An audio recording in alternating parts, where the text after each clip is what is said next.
ನೋಡಿ ಸ್ನೇಹಿತರೆ, ಇನ್ನೊಂದು JCB ಇದು ಸೇಲಿಗಿದೆ, JCB 3DX. ತುಂಬ ಜನರು ನಮಗೆ ಕಾಲ್ ಮಾಡ್ತಾರೆ, ಕಮೆಂಟ್ ಮಾಡ್ತಾರೆ ಯೂಟ್ಯೂಬಲ್ಲೇ.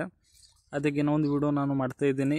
ಈ ಮಷಿನ್ ಮಾಡಲ್ ಬಗ್ಗೆ ನಾವು ಮಾತಾಡಬೇಕಾದ್ರೆ ಸ್ಕ್ರೀನ್ ಮೇಲ್ಗಡೆ ಕಾಣಿಸ್ತೈತಲ್ಲ, 2016 ಮಾಡಲು. ಹಾಗೆ ನಾವು ಈ ಮಷಿನ್ ಮೇಲ್ಗಡೆ ಓನರ್ಶಿಪ್ ಬಗ್ಗೆ ನಾವು ಮಾತಾಡಬೇಕಾದ್ರೆ ಸೆಕೆಂಡ್ ಓನರ್ ಆಗಿದ್ದಾರೆ, ತಗೊಳ್ಳೋರು 3ನೇ ಓನರ್ ಆಗ್ತಾರೆ. ಹಾಗೆ ನಾವು ಡಾಕ್ಯುಮೆಂಟ್ಸ್ ಬಗ್ಗೆ ನಾವು ಮಾತಾಡಬೇಕಾದ್ರೆ documents, running documents, KA 64 registration vehicle. ನಿಮಗೆ ಅದರ್ ಇನ್ಫಾರ್ಮೇಷನ್, ಗಾಡಿ ರೇಟ್ ಬಗ್ಗೆ ಮತ್ತು ಲೊಕೇಶನ್ ಬಗ್ಗೆ ಮಾಹಿತಿ ಬೇಕಾದರೆ ನಾನು ಟೈಟಲು ಮತ್ತು ಸ್ಕ್ರೀನ್ ಮೇಲ್ಗಡೆ ನಂಬರ್ ಕಾಣಿಸ್ತಾ ಇದ್ದಲ್ಲ, ಇದೇ ಏಜೆಂಟ್ ನಂಬರು ಯೋಗೇಶ್ ಸರ್ ಅಂತ ಕೇಸಿ ನೀವು ಡೈರೆಕ್ಟ್ ಅವ್ರಿಗೆ ಕಾಲ್ ಮಾಡಿ ನೀವು ಕೇಳ್ಬೋದು. ಗಾಡಿ ಡೀಟೇಲ್ಸ್ ಬಗ್ಗೆ ನೀವು ಹೇಳಿ ಅವರಿಗೆ, ಯೂಟ್ಯೂಬಲ್ಲಿ ಹಿಂಗೆ ಹೇಳಿದ್ದಾರೆ ಅಂತ ಕೇಸಿ ಅವ್ರಿಗೆ ಗೊತ್ತಾಗುತ್ತೆ. ಹಾಗೆ ಏಜೆಂಟ್ ಅವರು ಗಾಡಿ ಲೊಕೇಶನು ಮತ್ತು ರೇಟ್ ಬಗ್ಗೆ ಏನು ಹೇಳಿಲ್ಲ. ನಿಮಗೆ ರೇಟ್ ಬಗ್ಗೆ ಮಾಹಿತಿ ಬೇಕಂದ್ರೆ ನೀವು ಡೈರೆಕ್ಟ್ ಅವ್ರಿಗೆ ಕಾಲ್ ಮಾಡಿ ನೀವು ಕೇಳ್ಬೋದು. ಅವ್ರು ಟೋಟಲಿ ಡೀಟೇಲ್ಸ್ ಹೇಳ್ತಾರೆ, ಲೊಕೇಶನು ಮತ್ತು ರೇಟು ಮತ್ತು ಡಾಕ್ಯುಮೆಂಟ್ಸ್ ಏನೇನಿದ್ದಾವೆ ಏನೇನಿಲ್ಲ ಟೋಟಲಿ ಹೇಳ್ತಾರೆ. ಗಾಡಿ ಕಂಡೀಷನ್ ಹೇಗಿದೆ ಅಂತ. ಗಾಡಿ ಕಂಡೀಷನ್ ಮಾತ್ರ ಗುಡ್ ಕಂಡೀಷನಲ್ಲಿ ಇದೆ ಅಂತೆ.